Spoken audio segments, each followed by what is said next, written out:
Deer aspirant, welcome to Agradoot career পথ। Government of Tripura rural ডেভেলপমেন্টের পক্ষ থেকে আবারও একটি নতুন জব নোটিফিকেশন নিয়ে এসেছি।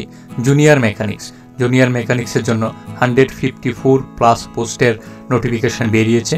ডাইরেক্ট রিকোয়ারমেন্টের মাধ্যমে সিলেকশন করানো হবে তথা ডিপার্টমেন্টাল প্রমোশনের মাধ্যমে সিলেকশন হবে না, টোটাল ডাইরেক্ট কম্পিটিটিভ এক্সামের মাধ্যমে সিলেকশন করানো হবে। তো চলো পুরো নোটিফিকেশনটি প্রপার ডিসকাস করে নিই। নেম অফ দ্য পোস্ট হচ্ছে জুনিয়র মেকানিক্স, 154+ পোস্টের জন্য, গ্রুপ সি নন গেজেটেড পোস্টের জন্য, এবং পে স্কেল হচ্ছে 5700 থেকে শুরু করে 24,000 এবং গ্রেড পে 2100। মেথড অফ রিকোয়ারমেন্টটা হচ্ছে 100% ডাইরেক্ট রিকোয়ারমেন্ট হবে তথা কম্পিটিটিভ এক্সামের মাধ্যমে হবে এবং দুইটা ধাপে কম্পিটিটিভ এক্সাম হবে। একটা হচ্ছে রিটেন এক্সাম 85 মার্ক এবং ইন্টারভিউ হচ্ছে 15 মার্কের। আমরা সিলেবাসটি সম্পূর্ণ ডিসকাস করব। এর আগে আমরা দেখে নিই যে এইজ হচ্ছে 18 থেকে 14 ইয়ার এবং SC ST, ফিজিক্যাল হ্যান্ডিক্যাপ্ট এবং গভর্নমেন্ট সার্ভেন্টদের জন্য 5 বছরের রিল্যাক্সেশন পাওয়া যাবে। এডুকেশনের কোয়ালিফিকেশন থাকতে হবে, টেকনিক্যাল নলেজ থাকতে হবে 2 বছরের তথা 2 বছরের ITI থাকলে সবচেয়ে বেস্ট। 2 বছরের যদি কোনো ITI থাকে ইন ফিটারে, মোটর মেকানিক্সে অথবা ডিজেল মেকানিক্সে, এই 3টা পোস্টের মধ্যে থাকতে হবে এবং ক্লাস 10 পাস থাকতে হবে প্লাস সায়েন্স এবং ম্যাথামেটিক্স। এই দুইটার নাম্বারের ভিত্তিতে ক্লাস 10-এর মার্ক এবং ITI থাকতে হবে 2 বছরের with the fitter, motor mechanics and diesel মেকানিক্সের উপর। তারপরে তার এডুকেশন কোয়ালিফিকেশান সাকসেসফুল হবে। ডিজায়ারেবল কোয়ালিফিকেশান তার বেঙ্গলি এবং ককবরক জানা থাকতে হবে, বেঙ্গলি এবং ককবরকে, কারণ ইন্টারভিউ সম্পূর্ণ আপনাদের বেঙ্গলি এবং ককবরকের উপর থাকতে হবে এবং যে অ্যাডমিনিস্ট্রেটিভ নলেজও আপনার বেঙ্গলি এবং ককবরকের উপর থাকতে হবে। টেকনিক্যাল নলেজ থাকতে হবে, হাই স্কিল পোস্টের জন্য প্রপার আপনার টেকনিক্যাল নলেজ থাকতে হবে।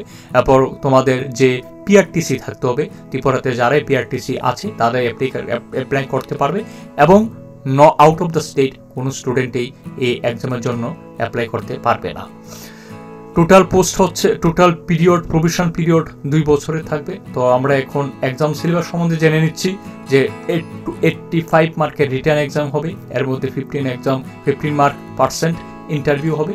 যে রিটার্ন এক্সামের 2টা টাইপ আছে, এর মধ্যে 65 মার্কের হবে রিটার্ন এক্সাম ফর টেকনিক্যাল অ্যানালাইসিসের উপর তথা টেকনিক্যালিটির উপর এবং 20 মার্ক হবে GK কারেন্ট অ্যাফেয়ার উপর।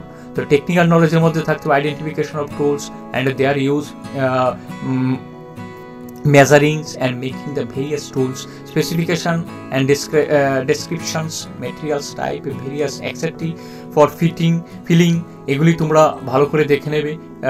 physical and mechanical properties of engine materials, drilling process, use of micrometer, lathe machine খুবই ইম্পর্টেন্ট, লেথ কাটিং মেশিন খুবই ইম্পর্টেন্ট মেশিন।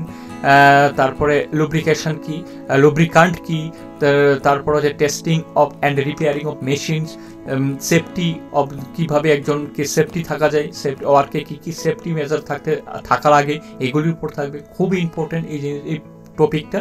পাশাপাশি testing and repairing of machine, এটাও খুবই ইম্পর্টেন্ট জিনিস।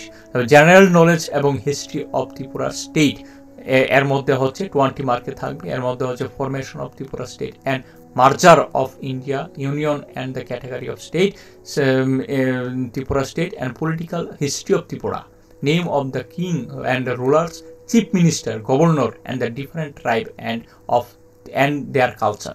তো ত্রিপুরা ট্রাইব, তাদের কালচার, ত্রিপুরার কিংদের নেম, চিফ মিনিস্টার নেম, গভর্নরের নেম এবং ত্রিপুরার political history, not geographical, not economical, only political history. এবং ভাইবা থাকবে আমাদের টোটাল 15 মার্কের, টোটাল 100 মার্কের উপর এক্সাম কন্ডাক্ট করানো হবে। তো আশা করি তোমরা বুঝতে পেরেছো। এক্সামের ডেট এখনও বের হয়নি, যখনই এক্সামের ডেট বের হবে তখনই আমাদের এই চ্যানেলে পেয়ে যাবে। সম্পূর্ণ একটি ভালো অপরচুনিটি, যারা নাকি ফিটার অথবা ডিজেল মেকানিক্স করে রেখেছো তাদের এই পোস্টে অ্যাপ্লাই করতে পারবে। তো আশা করি তোমরা সম্পূর্ণ ভিডিওটি বুঝতে পেরেছো। যদি ভিডিওটি বুঝতে পারো তাহলে যদি ভালো লেগে থাকে লাইক এবং শেয়ার, সাবস্ক্রাইব অবশ্যই করে দেবে। ধন্যবাদ।